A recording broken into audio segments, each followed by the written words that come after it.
Hello and welcome to live post-match reaction to England versus France. England won the match 44-8 after a very impressive first half performance. Hi, I'm Paul, the guy behind DrivingMaul, your best play for predictions and opinion.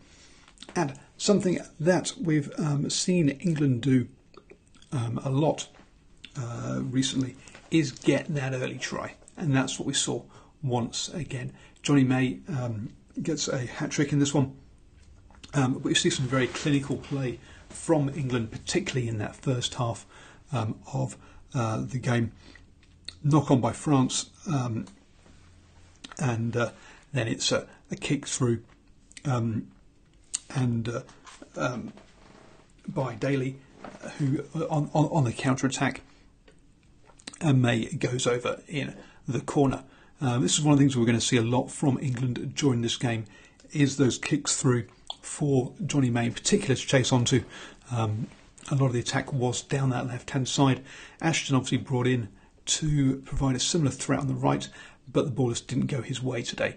And so, yeah, most of it went down that left-hand side against one of the two French wingers. Now, both the French wingers in this game are naturally centres rather than wingers, and we've got to see that with some of their play. Then you've got Huget at the back, who's more a winger than a fullback. I mean, he has played fullback, but you'd say he's more naturally a winger. So playing two centres and a fullback, it's unsurprising that France were caught out in the backfield a lot with their positioning. But it was very clinical play by England there to strike so early. Farrell missed the kick and Farrell missed a couple of conversions, but to be fair to him, the tries were all out in the corner, so they weren't easy conversions by any stretch of the imagination. Very soon after that, a penalty knocked over, and suddenly, after 5 minutes, we're 8-0 up, more than a point a minute. England looking very comfortable, as France just could not put anything together. It definitely was a wet day, and the rain came down, and that contributed to it a little bit. And Youngs also struggled under the high ball, which allowed the France to pull back 3 after 9 minutes. You're thinking, okay, England got off to a good start. Are France going to settle down now and come back into it? But no. France just struggled all day, particularly under that high ball. Just couldn't claim that ball, and allowed England to get through, to get penalties from those situations, to get the ball back from those situations.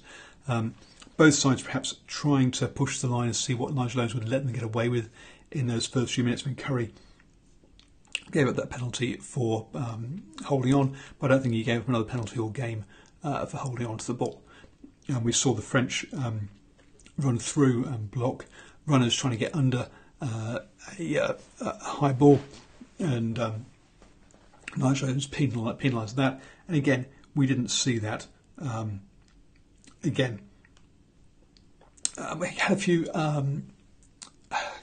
comedy of errors, I guess, at times. We had Para running into one of his own players when chasing a kick, as one of his own players was trying to run back. And France did get a little bit of a phase, a little bit of possession during that period after that first 10 minutes. But they then went and overthrew the line out, and all that good work, getting themselves into the England 22 with their own line out in a position to perhaps be dangerous, and it just didn't happen. Again, England really were targeting the French right wing, with May chasing it, and that put them into the French 22. We had a good call by Farrell then, who switched. Normally you see, once sides get into that sort of 5 metres out, the forwards just keep pounding away. But you suddenly saw Farrell running to the blind side. Clearly a call went out. Youngs picks the ball up, turns it away, throws it to Farrell. Farrell throws it wide, and May goes in the corner. That missed pass to May, and he just went round his round his opposite man. Again, another situation where you've got a midfielder trying to defend in a channel he's not used to, and gets it all wrong. But you could see May show some feet as well, rather than just be about pace. Hi there, Be Strong. Thanks for joining me on the live show. We then had 16 phases by England before the next try, and England got all the way up to the French try line, but then got pushed all the way back to outside the 22, and weren't really going anywhere. And it just, there was a knock on. It was knocked by a French player. Chris Ashton this time was the guy kicking through for May to chase and score. So I mean, had kicks through from obviously from Farrell and Slade, who you expect to do it, but Ashton Daly as well. You got all those different kicking options, which definitely makes it more difficult for the back three to know to position themselves. And again, Ashton put a cover through, and he put down 23 to 3 after half an hour. This game was effectively done and dusted by then already. France were all over the place. I put a tweet out then looking at the stats, and surprisingly enough, the tackles were something similar at that point, because one of the things was that England were just striking after just one or two phases, one of those very clinical things. I mean, one of the stats that quite a lot of that you'll see commentators talking about is possession and who had the most possession. But if you're scoring after one or two phases of having the ball, then you're not going to have a lot of possession because you're scoring quickly and handing the possession back. But you've got points on the board and the opposition haven't. So possession is not always a good a stat for this kind of thing. And yes, that's what we saw here. England were scoring after very few phases and being pretty clinical. It was just that one time when they went through those 16 phases that where it kind of really racked up. France did pull one back on 34 minutes. The ball nicely out to Huget, who showed what he can do running with ball in hand, and put over his winger there to go. It was from a long way out, but again, it was a kick. It was because England couldn't handle a kick that France got the ball, and it was that same phase that went straight out wide and attacked. So again, nearly all the tries came from kicks in this one. There were an awful lot of kicks from hand during this game. England 49 kicks from hand, France with 38, and it dropped off in the second half. So you've got to say that was there was a lot of kicking from hand in this game. It was a wet game, but it wasn't that wet a game. There was drizzle and the rain stopped as well. It was not bucketing down for that. We saw Ashton trying to do a kind of a now kind of roll, getting in around those rucks.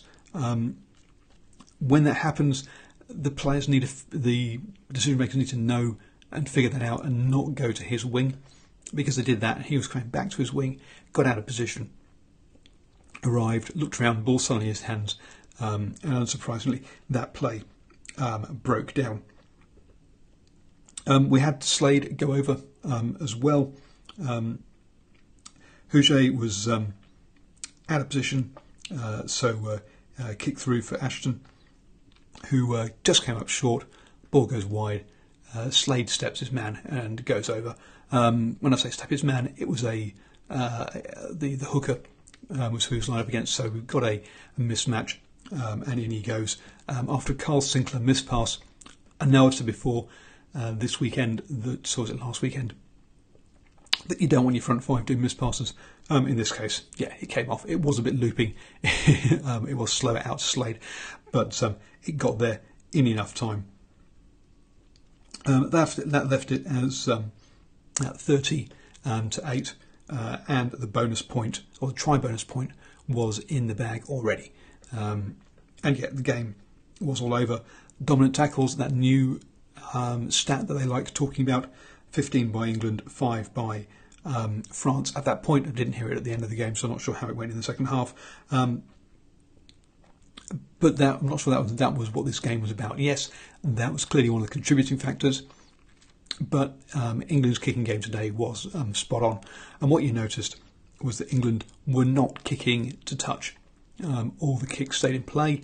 They're making France play a lot of rugby. We ended up with 12 lineouts to each side, but a lot of those lineouts were in the second half. In the first half, the ball was kept in play a lot. If we checked out the minutes of ball in play, it would have been much higher in the first half than the second half, and they really ran them off their feet. In the second half, we saw a change of tactics. England obviously had that lead of 22 points, and they had the try bonus point. The game was gone. A lot more of the kicks from Slade, from Farrell, were into the corner deliberately to go out and just pin the France back in their 22. And if we look at the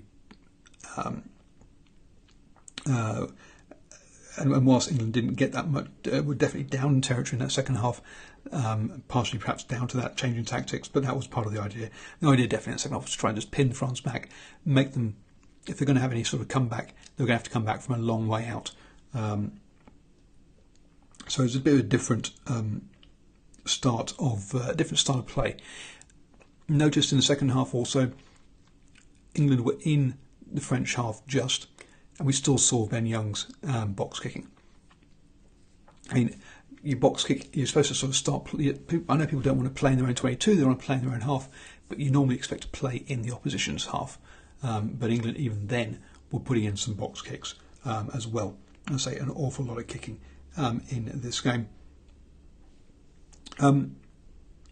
We also saw perhaps England starting to overplay a bit, trying perhaps throw a few passes that were overly ambitious. Were definitely not even 50-50 at that point.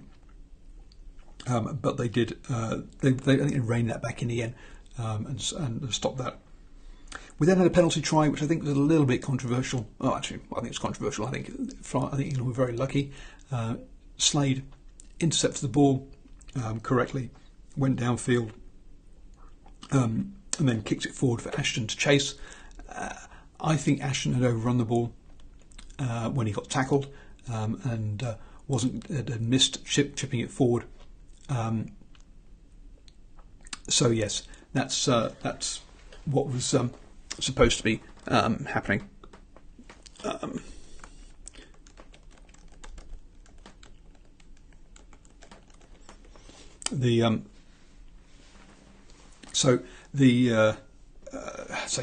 think England were very lucky with that try bonus point. With that penalty try at that point, and we're sort of lucky that the yellow card as well. England really didn't take advantage of that yellow card like you'd thought they would have done. England were just playing it into the corners, playing for territory, just forcing France back. There was one more try on 54 minutes. Scrappy as France had knocked on. There was a high tackle, and England decided to go very quickly with a quick tap and go. That Youngs took. Was it Youngs or had he, I think Youngs was still at that point. Passed it to Farrell. Farrell grubbled it through. France and England, May and the French player went down. The ball got knocked backwards in the in-goal area, and Farrell touched it down. Timo and says it came off the French hand. To me, I didn't get to see it, but it's one of those ones that could have gone either way as well. But if we look at how England scored most of their points are from kick-throughs. When they beat Ireland last weekend, Coney wasn't there, and we had Robbie Henshaw getting caught out of position. Today, we had Houchet as a winger and two midfield players playing on the wing, getting caught out of position. I think your lessons learned here. If you're going to be playing England, you need to have a good positional fullback, and you need your two proper wingers, preferably strong under the high ball as well, because they're going to get although there's been a lot of attention, that's a sign of play we've been playing over the last couple of games, at least. This time England passes to runs 147 to 126, which is a bit more expansive, I think, than the ratio, more passes to runs than we had last week. France, 143 passes to 153 runs. That suggests they played very narrowly, lots of pick and goes and stuff. And against an English, yes, if you've got a big pack, that's what you're expecting to do. But against this English defence, I don't think that's a tactic that's going to work. If you're going to try to bash it up against England, you're not going to get very far, to be honest. 153 runs, England made 126 runs. Shows that actually France had more of the ball. Possession 53% to France. So for a game that's, as I say before, possession isn't that great a stat when deciding who's got the upper hand. It's 44-8. And yet France had 53% of the ball. England scored quickly when they had the ball and didn't let France do that. 21 turnovers by France, but there were also 17 by England. I guess it comes from a lot of that kicking and players not being necessarily comfortable under that high ball. In that first half, I said there were very few line-outs, a lot more in that second half. Both sides lost a couple of line-outs, but that wasn't what decided this game. And then also tackling, 85% by France, 83% by England. England didn't score by breaking tackles. England scored by kicking in behind and chasing and getting on top of it. So yes, it doesn't matter how good your tackling is. If your positioning is wrong and the kick goes through, hey, it's not you don't have to beat the defenders. Always with ball in hand, you can do it off the boot as well. And then penalties, 4 and 6 between the two of them. Johnny May got man of the match. When someone gets a hat trick, they generally get man of the match. But the other players that played well, Daly had a good time of it at the back. Obviously, Farrell and Slade with their kicking game also played well. Tuolangi, a bit of a quiet game. Bastareaud was brought in to nullify him, but off first foe's ball, he always gets it, crashes up, gets England that fast turnover. So yeah, did his job. In the forwards, definitely a quieter day carrying from some of the from most of them. Both Vunipolas got through a bunch of carrying, as did Laws as well. To be fair, but not to much effect. On the French side, you got some pretty serious meters. I think Perdot got through 85 meters. Ficou on the other wing, 57 metres, but pretty ineffective. And France would go through phases, then knock on and turn the ball over. Picamole's 18 carries. He got through a lot of work as well. And then Ramos with 11 carries, who came off the bench at half time.